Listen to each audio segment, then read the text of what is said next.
Hi guys, welcome to my new format. I'll be doing things this way from now on when reviewing Anthro-related content, so I hope you guys like it. Anyway, on to the video. Start off, when reviewing and analyzing any media, the themes within a story to me are everything.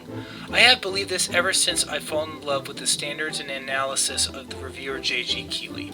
J.G. Keeley, whom I have discussed in earlier videos as well as on my podcast Behind the Curve, is a user on Goodreads that primarily reviews what he terms speculative fiction, or what we might call fantasy and science fiction. However, J.G. Keeley prefers the term speculative fiction when discussing great works, such as Ursula Le Guin's novel The Left Hand of Darkness, because, according to him, unlike sci-fi and speculative fiction, technology is not there to facilitate the plot, which dazzles readers with fantasy, but to provide the author with an opportunity to explore the human mind in unexpected, innovative ways.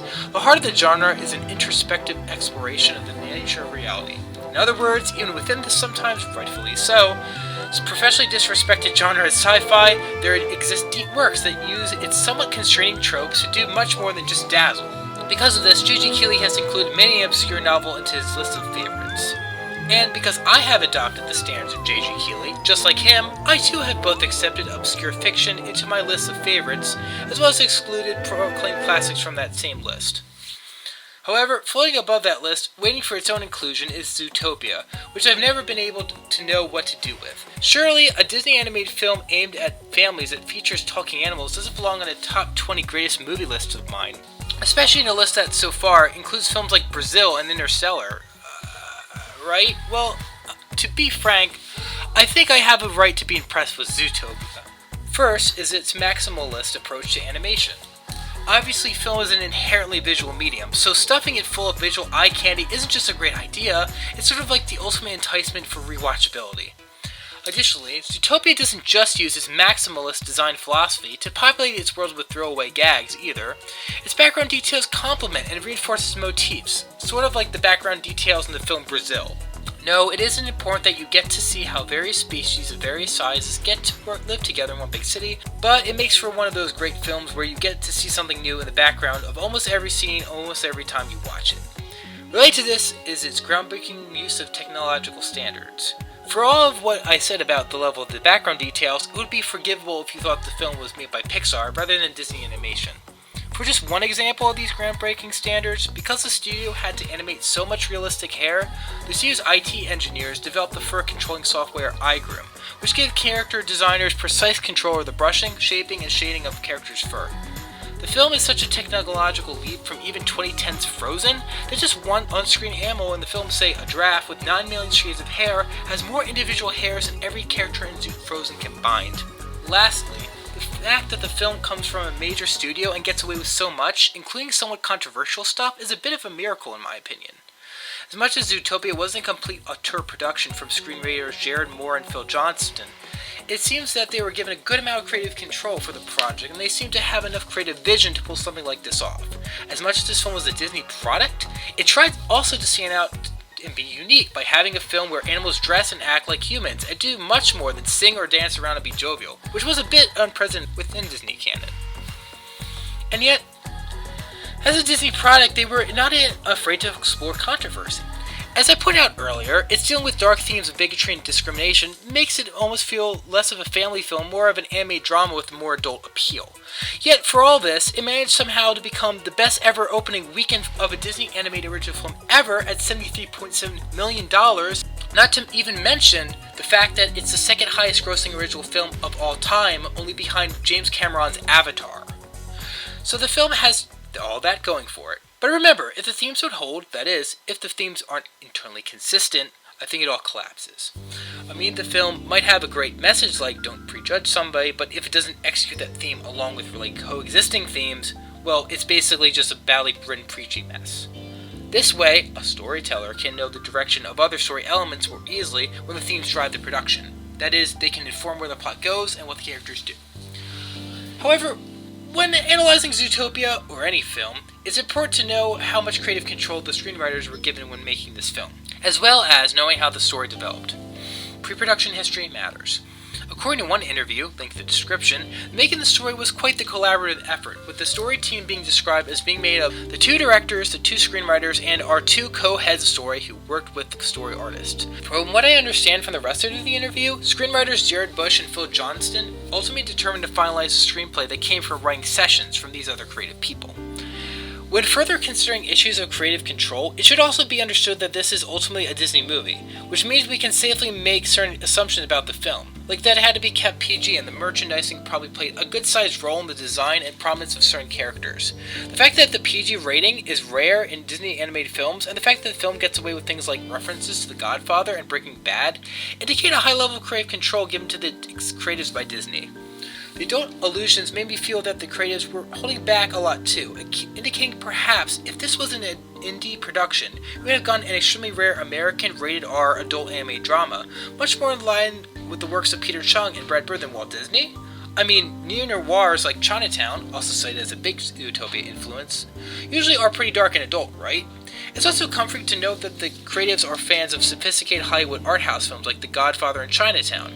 Nevertheless, Disney at least gave them enough creative control to get all their themes on the final version of everything, while making sure things didn't get too dark. And as for the themes of prejudice and discrimination, in terms of being certain if the creatives knew what they were doing, it begs a question: were such deep topics a goal for being included for the film from the beginning, or something that was added more at the last second? For starters, it's ultimately tough to say when the idea that the film should be about such things became introduced, but it seems that the idea that the film should at the very least be about predator-prey relationships and having the film be about a city populated with various animal species started with the animators, who were studying animal movements in various locations across the world, observed mutual respect between predators and prey around a watering hole in Kenya. Another possible origin of the prejudice and discrimination themes might have came later in the production from Disney Studios chairman Aleph F. Horn, who suggested that Nick Wilde expressly state his disappointed when he discovers that Judy still fears him as a predator later in the story. So, let me ask you a question. Are you afraid of me? Do you think I might go nuts? You think I might go savage? You think I might try to eat you? I knew it. Just when I thought somebody actually believed in me, huh? This could have, at the very least, led to the even later concept of the tame collars, which were created to be put on predators to keep them docile, which actually made it to the production scene of production, which is being shown now. At this point of production, the idea that prey saw predators as a threat and wanted to do something about it to keep Zootopia safe was a solid part of the story. However, they obviously changed this idea, even though I think the idea indicates why that, again, they might not have wanted a full-blown explanation of the themes of bigotry and discrimination, or at the very least, didn't know what the best way of executing it.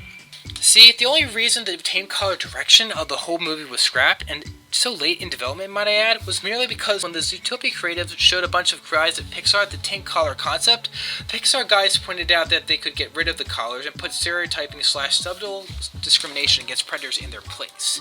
Even at the time, John Lasseter, of all people, thought the collars were a good idea. He felt that scenes dealing with this would touch people the most, despite the fact that he considered it the darkest part of the film. Nevertheless, the Zootopia creators rejected Lasseter's advice and decided to scrap the idea. So despite the fact that the idea for the film to be about things like prejudice and discrimination started as a mere afterthought that came to the animators during pre-production, and the fact that bad directions for like the tame collar concept were almost finalized, we still got a movie that was pretty good nevertheless, and in the end dealt with these themes, again nevertheless. Now for the themes of the final product. Well, before we finally dive into a direct analysis of the themes, as much as you guys probably really want me to do that right now, I think the film should not be viewed as an allegory. We should see that the film works metaphorically. The elements of this world act as symbols for things we recognize, but not in a precise one-to-one relationship between the symbols of the film and the reality we know. The film certainly cannot be analyzed in terms of American critical race theory, in the sense that neither predators nor prey represent what a critical race theorist, especially an American one, would consider an oppressive class of people, especially since these stereotypes are spread out across various species in the form of predators. So really, a big motif/theme in Zootopia is not racism or speciesism, but rather general prejudice and discrimination, even though it's easy to see why some misidentify that theme as being allegorical racism. Anyway, in the final story, there are three major ways I've seen that the theme of prejudice and discrimination play out. And one is with how Judy Hopps is disrespected and faces hurdles due to the nature and perception of her species in the context of her being a Zootopian cop. The second is how Nick Wilde and Judy Hopps experience conflict between them since she's a bunny and he is a fox, who are natural predators. Last, of course, is the entire subplot regarding Bellwether and the neurotoxin night howler sickness subplot. After watching the film several times and researching it, all these plotlines containing all these themes, I feel all point to a single theme, and I think it could all summarize in one word: biology. It's all over the movie. Like when Judy's parents see her off to Zootopia, they tell her to be wary of predators like foxes and their biology, or perhaps in the film's most important scene, where Judy's being interviewed by the Zootopian news media about why the predators are going savage in Zootopia. So now, I'll turn things over to the officer who cracked the case. Officer Judy Hopps. Yes? What can you tell us about the animals that went savage? Well, the animals in question, are they all different species? Yes. Yes, they are. Okay, so what is the connection? Oh, all we know is that they are all members of the predator family. So, predators are the only ones going savage? That is accurate. Yes, that is accurate, yes. Why? Why is this happening? We still don't know.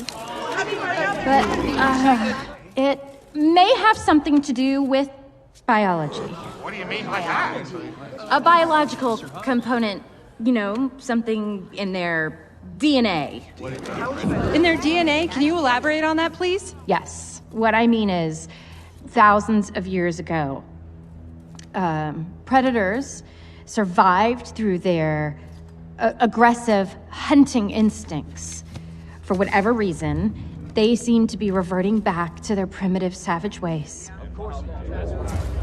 As you can see, trying to understand the entire film's themes in terms of the subject of biology is quite helpful.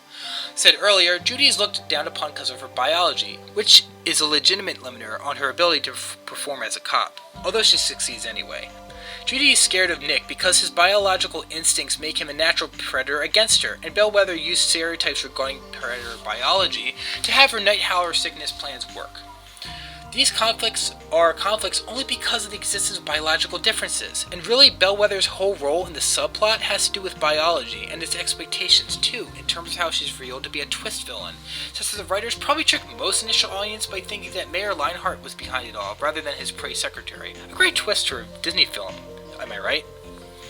Now, let me explain why this is all so deep. This is all discussion fundamentally of what philosophers term biological determinism or genetic determinism.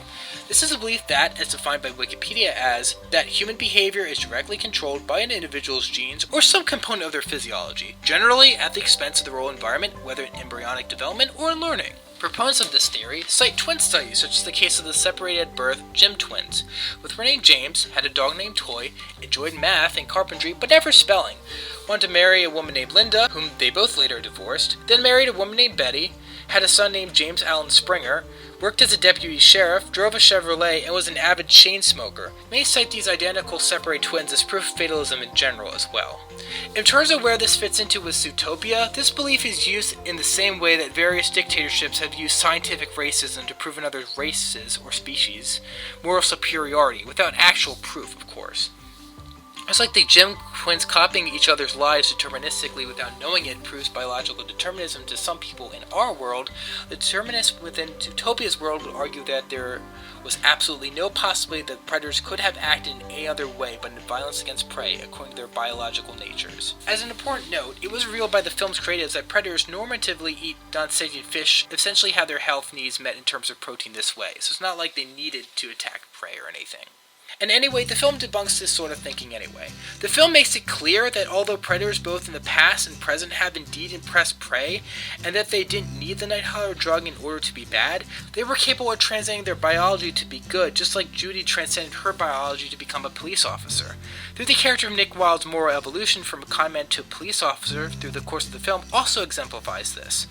Ultimately, the film's main themes can be summed up like this. Biology is neither an excuse to do evil things or to prejudge someone on the basis of. Ultimately, the film is an encouragement to morality and a celebration of free will.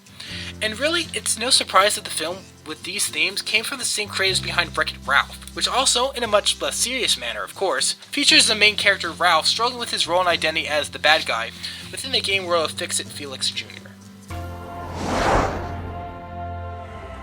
I'm bad, and that's good. I will never be good, and that's not bad. There's no one I'd rather be than me. Also, one last thing about the themes. Many people think that this whole film, or at least major parts of it, are a reaction against Donald Trump's 2016 presidential campaign and offensive things he said regarding race during that time. However, this is easily debunked. Obviously, before animation can be done, lines need to be recorded, and before lines can be recorded, a script must be finalized. Since production and post-production can take more than a year to make, this being an animated film, the production and post-production phase probably took even longer. The point is, the script was probably finalized long before Trump started becoming majorly controversial in the American mind. So the script was finalized maybe back in early 2015 or even somewhere in 2014. Thus, none of the creators were probably even thinking of Trump when they wrote this. And honestly, I'm glad the film had nothing to do with Trump, or Obama, or whoever, because linking the film to a person would have forever linked Zootopia to a much more specific era than being more timeless. Even though the in-universe technology, yes, sometimes obviously dates it anyway. Even if this was the intention of the writers, I'm so glad that this is what happened, or rather that it wasn't about one person. So, finally, in conclusion, yes, I feel that the way that Zootopia presents its themes are mostly internally consistent. But at the same time, based on what I know of the production history of the film, sadly seems to indicate that everything might have been consistent only by the skin of its teeth, which makes me worry more for the sake of the artistic futures of its creatives. Nevertheless, whether it was by happenstance or by amazingly genius intention, lo and behold, Zootopia stands out among the rest as not just a film with great attention to detail, immersive world building, great acting, and great plot, but most of all, deep, consistent themes about morality and philosophy. It's a borderline masterpiece in my book, even though it possibly could have been better. But if anything, that's a video for another time. Thanks for watching, everyone, and don't forget to subscribe for more content like this. A woo.